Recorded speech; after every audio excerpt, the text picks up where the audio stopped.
자, 이번 시간은요, 70페이지죠. 예. 우리가 이제 그 공급을 이제 배우셨고, 여기서는 이제 부동산 공급에 대해서, 예. 이 부동산 공급은요, 일반 이제 우리가 경제 논리랑 다르게요. 예, 거기서 보시면, 토지는 부증성으로 인해서 물리적 공급은 이제 불가능하다라고 보시면 되겠죠. 그죠? 예, 그래서 항상 물리적 공급은 불가능한, 예, 그런 특징을 갖고 있는 게 이제 부동산 공급이란 얘기죠. 그래서 물리적 공급이 불가능하니까 용도 변경을 통한 용도적 공급은 우리가 이제 가능하게끔 추진하고 있다라고 보시면 되겠고요. 그리고 이런 이 공급에 대한 특징을 보시게 되면, 예, 거기 보시면은 이 부동성으로 인해서 위치의 공급이죠. 움직이지 못하니까. 그리고 부증성으로 인해서 비탄력적인 공급이 될 거고요. 그 다음에 이제 개별성으로 인해 가지고 독점적 공급이 된다라고 보시면 돼요. 이게 그 시험에 한번 나온 적이 있어요. 개별성으로 인해서 이 비탄력적이자 비독점적인 공급이 된다 그러면 틀리겠죠. 예, 그래서 그 개념 정도 하나 알아두시면 되겠고요. 그러면 이 부동산 공급 중에서요, 우리가 이제 뭐를 하나 추가적으로 정리하시면 되냐면 토지의 공급이라는 게 있어요. 예, 토지의 공급은, 자, 우리 이제 조금 아까 말씀드렸지만, 물리적 공급은, 예, 불가능해요. 뭐가 있어서? 부증성이라는 게 있어서. 그죠? 예. 그런데 경제적 공급은 가능해요. 뭐가 있어서 가능하다? 용도의 다양성이 있어서. 그렇죠? 예. 그런데 이제 요걸 그림으로 보면은 이렇다는 얘기죠. 이렇게 수직선으로 나타나는 게 토지의 물리적 공급이라고 그래요. 주어진 양이 있으면은 여기 있는 요 가격이 있죠. 예, 가격이 오르든지 내리든지 이 양은 불변이라는 거예요. 그래서 물리적 공급 곡선은 이렇게 수직선으로 나타나요. 그죠? 예. 그런데 경제적 공급은 가능해요. 그래서 그 경제적 공급 곡선은요, 이런 기울기가 나타나요. 이거는 경제적 공급 곡선. 그래서 얘는 기울기가 우상향하는 기울기로 나타나요. 자, 우리가 이제 부증성 할 때도 얘기했지만 이 양은 그대로지만 용도 변경을 통해서 공급이 늘어나는 효과는 가져올 수 있다는 얘기죠. 요게 시험에 한번 나온 적이 있어요. 우상향인데 우하향하는 기울기를 갖는다. 그래서 틀리게 한번 준 적이 있다. 이렇게 여러분들이 구별하시면 될 거고요. 자, 그 다음에 단기 공급하고요, 장기 공급이라는 게 있어요.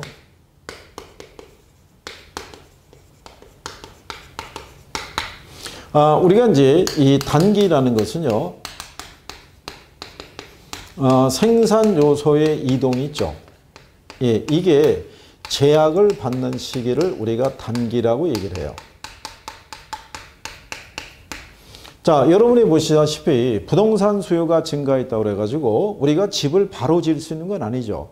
땅만 있다고, 땅 팠다고 바로 주택이 들어선 건 아니란 얘기죠. 먼저 부지 확보가 돼야 되죠. 인허가 받아야 되죠. 돈도 있어야 되죠. 사람도 있어야 되죠. 이게 단기간에는 이거를 조합하기가 어렵다는 얘기예요. 그래서 단기에는 공급의 증가를 가져오기 어렵기 때문에 단기 공급 곡선의 기울기는 가파르다고 얘기를 해요. 그죠? 그리고 용어상에서 비탄력적이다라고 얘기를 해줘요. 그런데 장기라고 얘기하는 건요, 생산 요소의 이동이 있죠. 이동에 따른 이 제약이 완화되는 시기예요. 완화되는 시기. 예, 그래서 이제 시간이 충분히 주어지게 되면은 이제 부지에 따른 이제 인허가도 받고 돈도 마련이 되고 그러니까 주택을 건설할 수 있겠죠. 그래서 여기는 기울기가 완만하다라고 얘기하고요. 용어상에서 탄력적이라고 얘기를 해요. 예. 그러면 여기 이제 탄력적, 비탄력적이라는 거는 이거는 이제 그 가격 변화에 대해서 이거는 양의 변화가 작다는 얘기고요. 이거는 양의 변화가 크게 나타난다는 얘기예요. 그래서 이제 이 단기하고 장기에 대한 거를 요 표현을 바꿔가지고, 그죠? 출제하기도 해요. 그럼 예를 들어서 이제 이렇게 여러분들이 보시게 되면, 이런 식의 기울기가 하나가 있고요. 그 다음에 이런 식의 기울기가 하나 있다라고 가정해 보시면 요게 단기 공급 곡선이고요. 예, 이게 장기라고 이렇게 보시면 돼요. 자, 그러면 이렇다는 얘기죠. 이 상태에서 가격, 양이 이렇게 구성이 되어 있을 때 여기 이렇게 수요 곡선이 있다라고 가정하자고요. 그러면 이 상태에서 수요가 증가했어요. 수요가 증가했는데 단기에는 생산 요소의 이동에 제약이 있으니까 여기서 보면은 공급량이 많이 못 늘어나죠. 그죠? 그러니까 가격이 이만큼까지도 올라갈 수 있죠. 근데 장기가 되면은 공급을 이만큼 늘릴 수가 있죠. 예, 그러니까 가격의 상승폭이 많이 떨어지겠죠. 그렇죠? 예. 그래서 이런 식으로 우리가 단기는 기울기가 급하고 장기는 완만한 형태로 나타날 수 있다. 예, 이렇게 여러분들이 정리하시면 될 거예요. 그림이 나오진 않아요. 그림이 나오진 않고 예, 요거를 이제 여러분들에게 정리해 드린 거니까 그렇게 보시면 되겠죠. 자, 그다음에 이제 그 수요와 공급의 균형에 대한 거를 이제 알아보시는 거죠. 지금은 수요는 수요대로 공급은 공급대로 이렇게 정리해 봤는데 두 개가 이제 결합이 됐을 때 이제 그때를 이제 알아보는 거죠.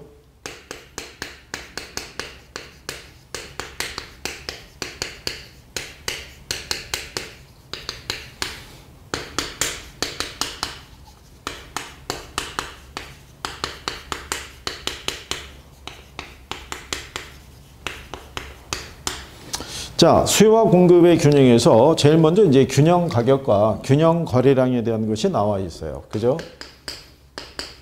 이게 균형이라고 얘기하는 거는요. 어느 가격 수준에서 수요와 공급이 일치하고 있어서 수요자하고 공급자가 모두 만족하게 되는 상태예요. 즉, 그 가격 수준 이외에 다른 가격 수준으로 변경할 이유가 없는 상태를 우리가 균형이라고 얘기를 해요. 그러면 이렇게 한번 보시면 시장 전체의 수요 곡선하고요. 시장 전체의 공급 곡선이 있죠. 이게 교차해서 만나는 점이 균형이고요.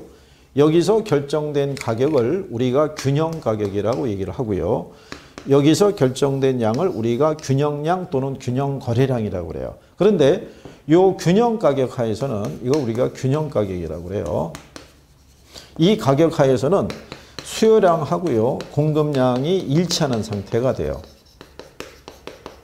이게 예, 그러면 우리가 이해를 구하기 위해서 균형 가격이 만약에 1,000원이라고 가정하자고요. 그죠? 그때 균형 거래량이 100이다. 그러면 여기 있는 공급자는요. 이 100개를 생산하기 위해서는요. 최소한 받아야 될 보수가 있어요.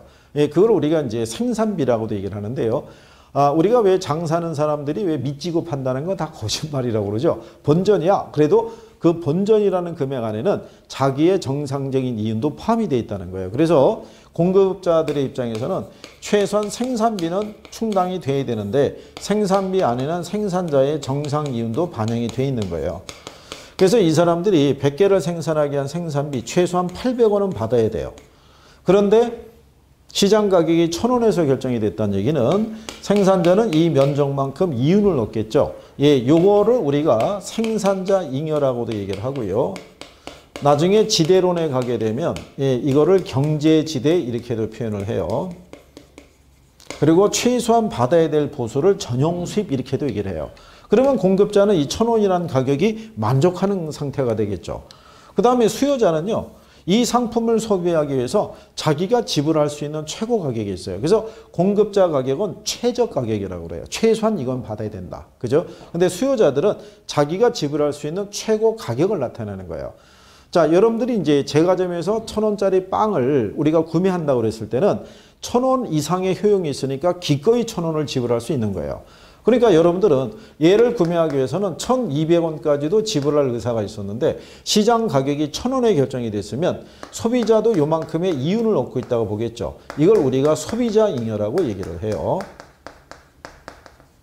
예, 이 표현에 대해서는 나중에 정책까지도 언급이 돼요. 그래서 이런 표현이 돼요. 그러니까 이 가격은 둘 다 만족하는 상태의 가격이다. 그러니까 여기서 바뀔 이유가 없는 거죠. 그러니까 남거나 모자람이 없는 상태가 되더라. 이런 얘기예요. 그렇죠? 예, 그런데 얘들의 변화가 발생할 수 있는 거는요. 72페이지 상단에 가면 그림이 있을 거예요. 그죠? 여기서 우리가 이제 그림을 하나 이제 더 그려보게 되면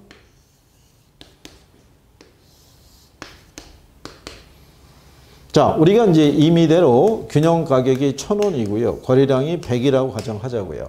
근데 여기서 이 가격이라는 게 이제 변할 수 있다는 가정이죠. 가격이 만약에 1,200원으로 올라갔어요. 그러면 가격이 상승했으니까 수혜량은 어떻게 되겠어요? 줄어들죠. 가격이 상승할 때 수혜량이 왜 줄어드느냐? 수요 법칙이죠. 수요 법칙. 그 다음에 가격이 상승할 때 공급량은 증가하죠. 그럼 공급량은 왜 증가한다? 공급 법칙이죠. 앞에서 배웠던 거. 그렇죠? 예, 그러면 수혜량은 감소하고 공급량은 증가했으니까 무슨 상태가 되냐면 초과 공급 상태가 발생하죠. 그러니까 초과 공급이라는 거는 자, 수요에 비해서 공급이 많은 상태, 공급에 비해서 수요가 부족한 상태가 돼요. 그렇죠? 예, 그렇게 되면 공급자들은 많이 공급했다 해서 이거를 창고에 비축하는 게 아니라 재고를 남기면 안 된다는 논리죠. 그래서 이 사람들은 가격 인하 전략이 있죠. 덤핑이나 박앤세일이라는 전략을 택하죠. 그러면 가격이 이렇게 하락하잖아요. 가격이 하락하게 되면 뭐는 늘어나겠어요? 수요량은 늘어나죠. 근데 가격이 하락하게 되면 공급량은 줄어들죠. 이런 조정 과정을 거쳐서 다시 균형 상태로 회귀한다는 거예요. 즉 초과 공급은 가격 하락을 유도한다는 거 기억하셔야 되는 거예요. 초과 공급은 가격 하락을 유도한다는 거. 그렇죠? 예. 그래서 그거는 71페이지 하단에 그게 명시가 되어 있는 거예요. 우리가 그림은 72페이지에 있는데 이론에 대한 거는 이제 그 앞에 71페이지 하단에 명시가 되어 있는 거예요. 책의 이제 편지 구성상 그렇게 되는 거니까 이해하시고요. 그 다음에 가격이 만약에 떨어지는 경우죠. 800원으로.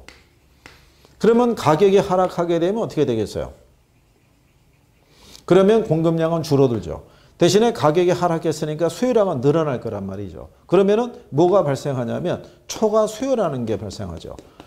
그러면 초과 수요라는 건요.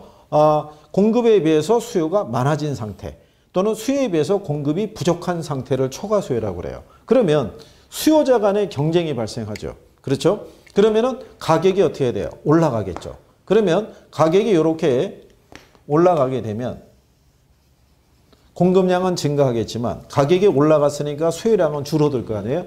그러면 이 조정 과정을 거쳐서 다시 균형 상태로 회귀한다는 얘기예요. 그래서 여기 보는 초과 수요는 가격 상승을 유발하는 거예요. 그래서 이거 두 가지를 기억하셔야 돼요. 초과 공급은 가격을 하락시킨다. 초과 수요는 가격을 상승시키는 이유가 되더라. 그렇죠? 예, 그래야지 우리가 문제를 풀어나갈 수 있는 단초가 되는 거예요. 그죠? 예.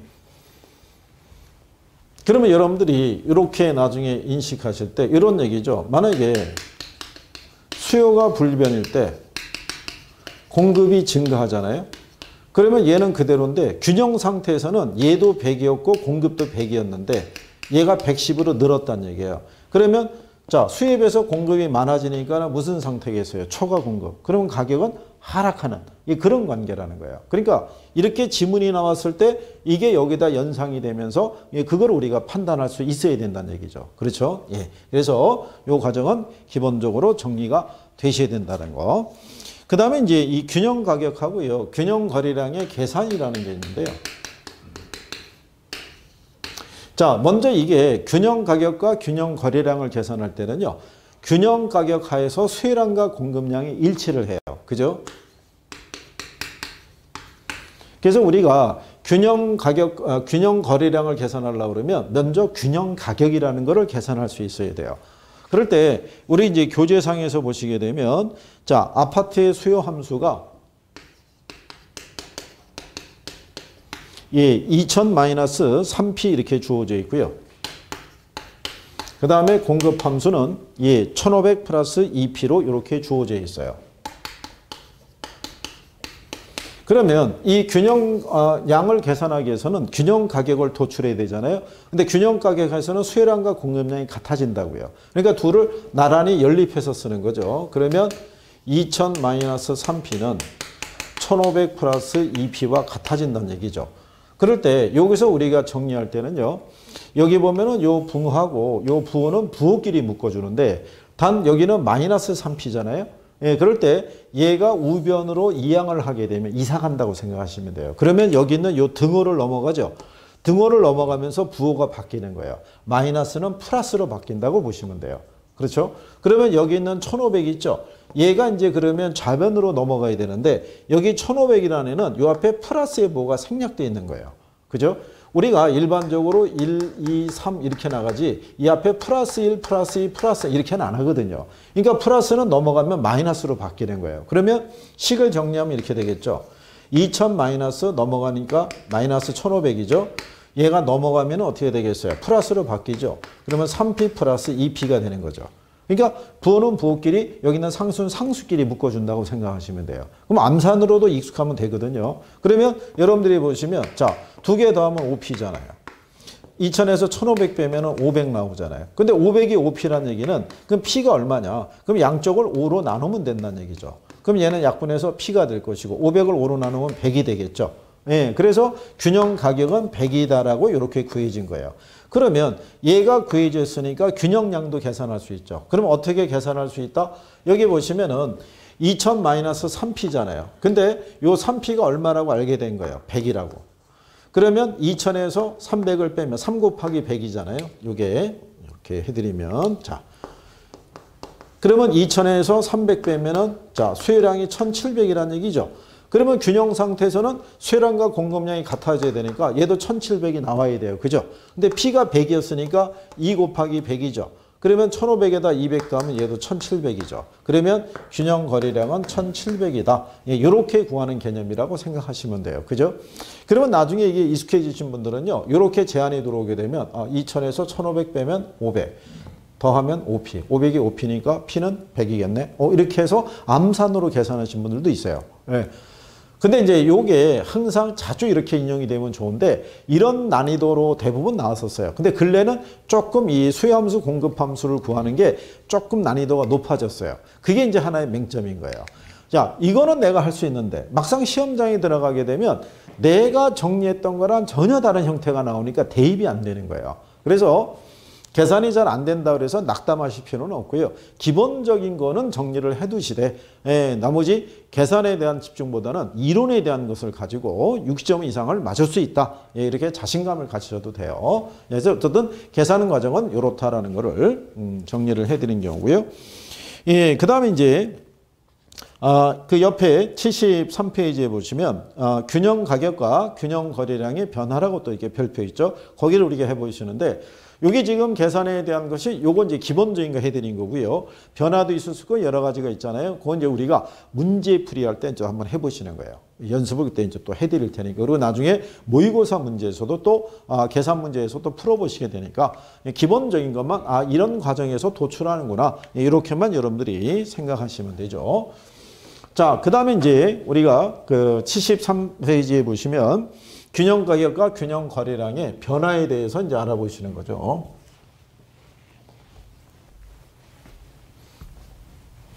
자, 근데 여기도 이제 여러분들이 그 변화를 우리가 이제 알아보는 과정에서요. 기본적인 전제는 뭐가 되냐면 나중에 여러분들이 시험상에서 균형의 변화를 물어볼 때는요. 이렇게 얘기를 해요.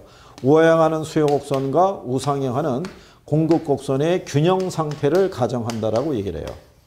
그러면 이 균형 상태에서 수요와 공급이 변하면은요. 여기 원래 있던 요 균형점이 있죠. 예, 이게 이동을 해요. 이쪽으로 이동할 수도 있고요. 이쪽으로 이동할 수도 있고 또는 이쪽으로 이동할 수도 있고 이쪽으로 이동할 수도 있다는 얘기예요. 그래서 이게 이동이 되는 과정을 이제 여러분들이 배우신다라고 보시면 되겠죠. 그러면 이 변화를 보실 때요. 첫 번째 조건은 뭐냐면 수요와 공급 중에서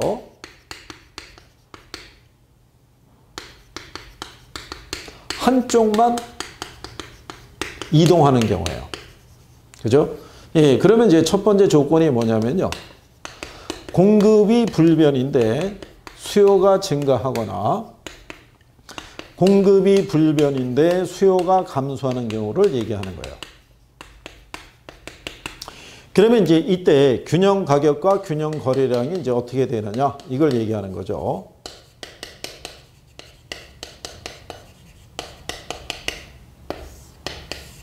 그렇죠? 예. 근데 이제 여기서 이제 한 가지 알아두실 거냐 이해를 구하기 위해서 우리가 균형 거래량이 100이었다라고 가정하자고요. 100이었다.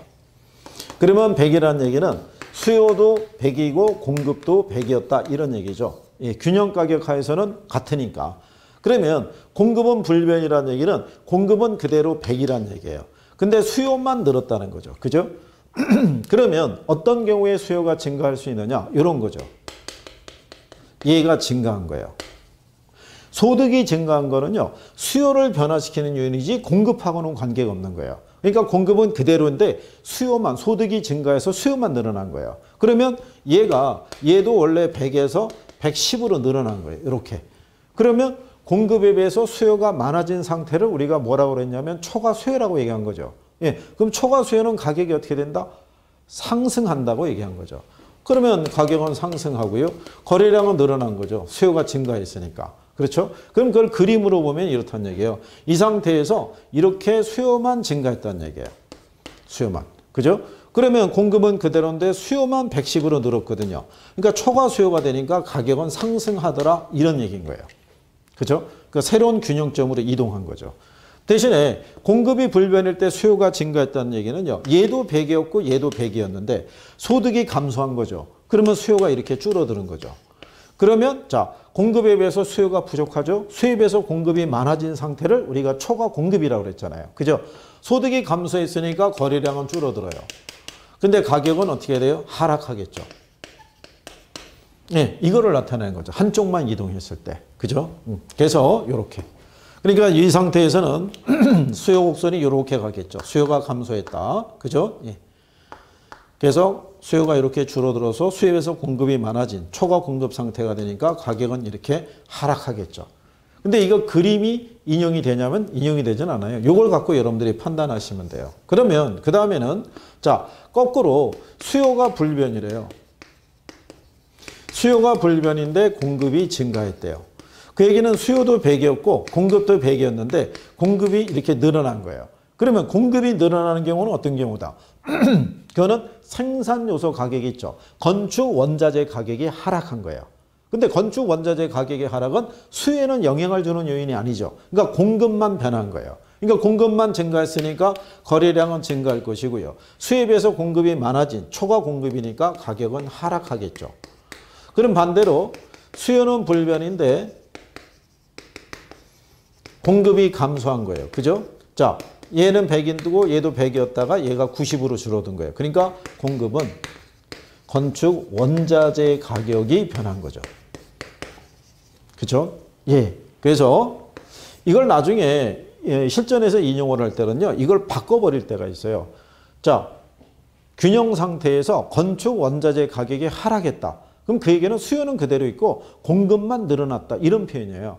예, 그러니까 그거는 조금 발전해서 우리가 물어볼 수도 있는 그런 케이스라고 보시면 되겠죠.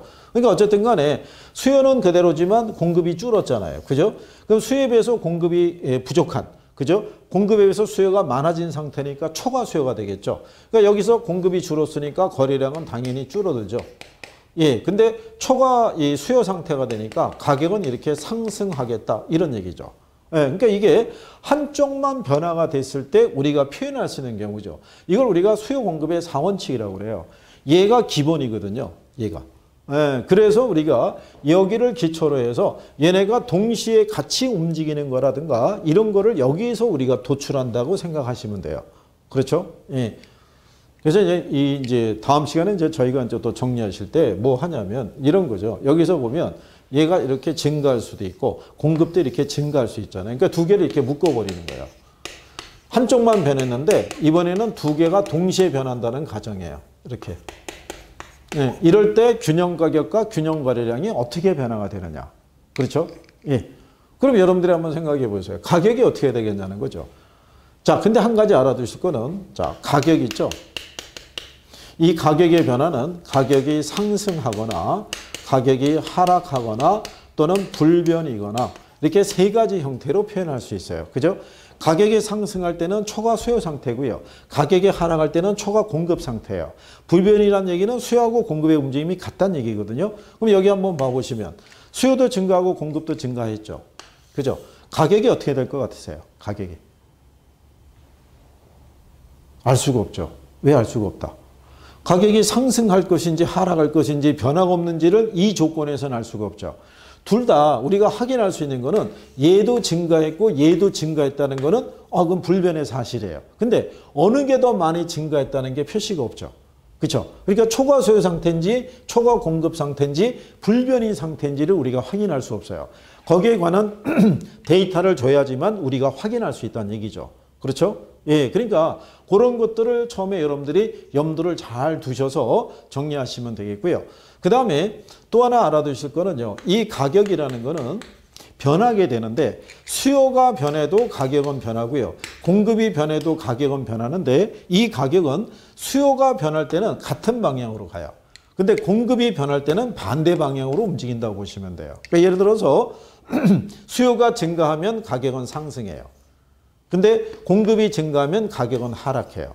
그러니까 움직임이 서로 반대잖아요. 그러니까 나중에 여러분들이 이렇게 두 개의 묶음이 나와 있을 때 가격이 어떤 흐름으로 갈 것이냐 여부는 수요의 움직임을 보고 판단하는 것도 하나의 방법이 돼요. 그죠? 예. 그래서 이제 그런 요령에 대해서는 우리가 이제 조금씩 여러분들이 넓혀 가실 수 있으시면 돼요. 이론을 하고 문제풀이를 통해 가지고 우리가 거기에 따른 응용이라든가 이런 거를 보완을 해 드리니까 그런 거 감안하시면 될 거예요. 그래서 지금은 한 요인만 변한다는 거를 우리가 가정에서 정리를 해 드린 경우죠. 그리고 이제 수요와 공급이 동시에 변한다라고 우리가 가정했을 때 또는 탄력성 뭐 이런 것들에 대해서는 다음 시간에 이어서 정리하도록 하겠습니다.